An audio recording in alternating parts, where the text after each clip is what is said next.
మోకాళ్లలో గుజ్జును పెంచి నొప్పిని తగ్గించి సర్జరీని దూరం చేసే ఫ్రీడమ్ వాక్. భారత రాష్ట్ర సమితి దాదాపు అన్ని నియోజకవర్గాల్లో 3వ స్థానంలో ఉన్నటువంటి పరిస్థితి.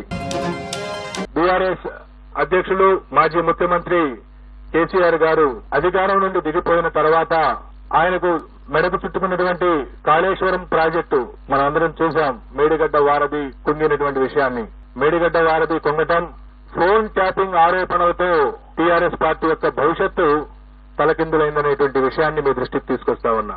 ముఖ్యంగా ఫోన్ ట్యాపింగ్ కేసీఆర్ గారు ఎంతో గొప్పగా చెప్పుకున్నటువంటి జలయజ్ఞంలోని మేడిగడ్డ వారధి కుంగటం, వరుసగా ఆ పార్టీ నుండి ఎన్నికల్లో ఓడినటువంటి నెల 2 నెలల లోపలనే అనేక మంది ముఖ్య నాయకులు వీడిపోయటం తెలంగాణ రాష్ట్ర సమితికి తీవ్ర నిరాఘాతంగా పరిణమించింది.